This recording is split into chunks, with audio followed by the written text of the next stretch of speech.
We begin with Connecticut Senator Chris Dodd's place in the 2008 presidential race. Though he's the home state candidate, a Quinnipiac University poll found Dodd is not the hometown favorite, at least not among likely voters here. Some analysts say getting Connecticut residents to see Dodd as a president after all his years as a senator could be tough. He is a fixture in Connecticut politics and has served the state for more than 30 years. But can U.S. Senator Chris Dodd serve the nation as commander-in-chief? A new poll from Quinnipiac University shows you, the voter, don't see it, at least not yet. Now, Connecticut voters like Dodd as a senator, but they don't think he'd make a good president. Dodd came in a distant fourth among Democrats, behind Hillary Clinton, Barack Obama, even Al Gore, a man who has not said he's running. Hartford Current political reporter David Lightman explains why. People like him. People respect him. He does draw a lot of respect in these crowds. But then you say to people, okay, could you vote for him for president? And they'll say, well, I don't know, I'm not sure. That process is just beginning, and I think that's what you've got here. Dodd himself, now campaigning in Iowa, is confident he can make the leap. I think they're going to give me a good chance to be heard. They're welcoming me back, want to hear what I've got to say, why I'd be a good candidate, why I'd be a good president. So I welcome the opportunity to be back in Iowa, and I'm very confident before this is all over that I'll have the good necessary support at home as well. The poll does not focus on Democrats alone. It shows Rudy Giuliani has the majority among likely Republican voters, a Republican that this blue state really likes. Connecticut historically is a blue state. We typically vote Democratic for president, and yet if Rudy Giuliani is a Republican nominee, the state could really be in play. Giving Clinton, Obama, and Dodd a run for the money. Here now to talk about the poll and what it means for Senator Dodd are Hartford Current columnist Bill Curry, former Republican Party Chairman Richard Foley, and UConn political science professor Jeff Ladewig. Thanks all of you for joining us. I think we should first look at some of the national numbers, which are not that strong either. A Quinnipiac poll of more than 1,500 U.S. voters taken last week found that if the Democratic primary were held today, 38% would vote for Senator Hillary Clinton, 23% for Senator Barack Obama, 11% for Al Gore, who isn't even officially running, and 6% for former Senator John Edwards, with less than 1% saying they would vote for Senator Dodd. Professor, let's start with you and asking how relevant are these polls, 11 months now, right, before the primaries? Sure. Not very relevant. At this point, when we had other Republican presidents in the Democratic primaries, most of the candidates that won the Democratic nomination were polling in very small digits. Bill Clinton wasn't even on most of these polling numbers back in 1991. John Kerry had 10% and Michael Dukakis had 4% at the same time. Right, right. I mean, Bill Curry, that's your old boss. Talk about Clinton. He was virtually in the same position. Jeff is exactly right. Chris Dodd can make one claim. He's absolutely tied in a dead heat with where the last successful Democratic nominee was at this point in his campaign. And one thing we know for sure is that if we're all invited back to be with you in a year, we'll be discussing some tremendous turn of events. And another 3 months after that. And so I just look at all these figures this early on, and I think it means almost nothing. Even people's favorabilities, it really just means, he hasn't hurt me yet. People, it's a very, very tentative judgment that voters are making. Right. What's your take on it, Mr. Foley? My take is that it's not going to be like it was 10 years ago or 12 years ago. The fact the primaries all moved up, the fact that the money primary is now the primary, and that the compressed schedule will affect it. The good news for Chris Dodd, I think, is he's actually raised a significant amount of money compared to the others at this stage of the game. But in the end, the money will tell the tale in a primary. Is there any damage that could be made if people hear these polls and they say, well, people don't want to vote for Dodd, so I'm not going to either? As time goes along?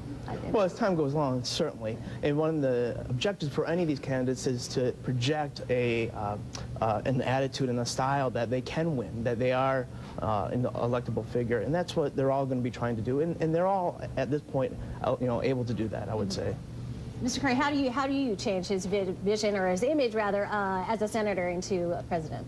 Well, first of all, Chris has to have confidence that the debate's moving his way, and this country has been moving toward the positions he's taken over the course of a lifetime.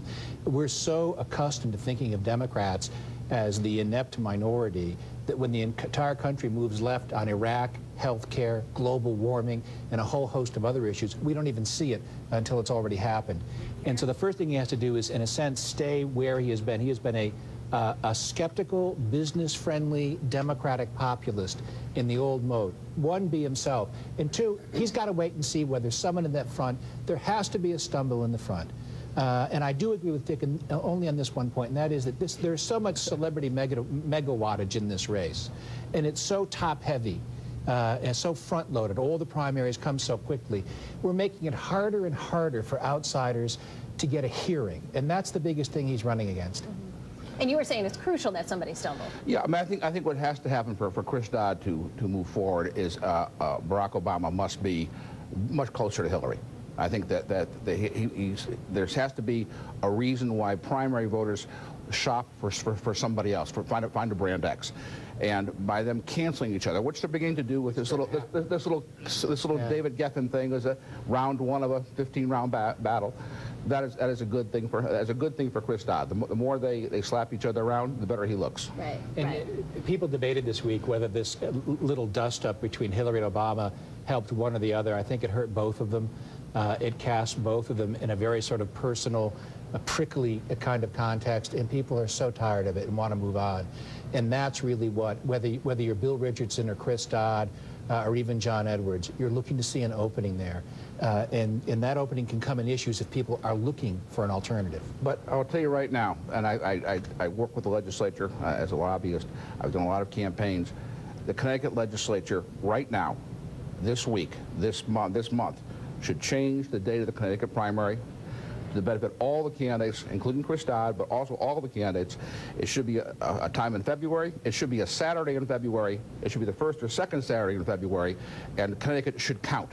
Because right now, in March, we're not even an asterisk. Right. Is that something that's being considered, or? There's chatter in the cafeteria.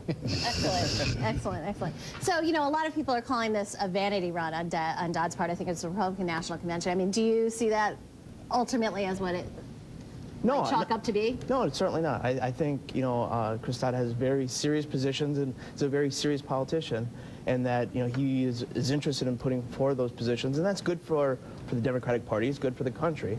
So I don't see it as a vanity run at all. And to kind of back up what they were saying as well, I think that if with the earlier primaries, Dodd is in a better position than some people in order to capitalize on that, because he does have the extra money and the ability to raise the extra funds that some of the other candidates haven't actually shown yet. So among the others, the rest, you know, aside from Clinton and Obama, I mean, is he the best of the rest? Will people turn to him? I think you can make a very strong argument that Chris Dodd is the most electable candidate in the race. And his political skills, his instincts, his native charm, his native eloquence, I think are the best in the field. He's got to get a chance to showcase them. The Democrats have done a very bad job of choosing winners, and from Dick's perspective, Dick Gephardt, I believe, could have taken George Bush right out of office a couple of years ago. So could Chris Dodd. We've managed to find John Kerry, the one guy who couldn't. I'd like to see all the other states move their primaries back. I don't think either one's going to happen. You know, Bill, you say I want to give these small guys. I parked my car next to you. You still got the Kerry bumper sticker in the back of your car. So I mean, you don't sound too regretful about that. Let me just say, it's so hard to get off, Dick. Okay. any blowtorch. Excellent, interesting stuff. It'll be great in the next year. Thanks so much for joining us.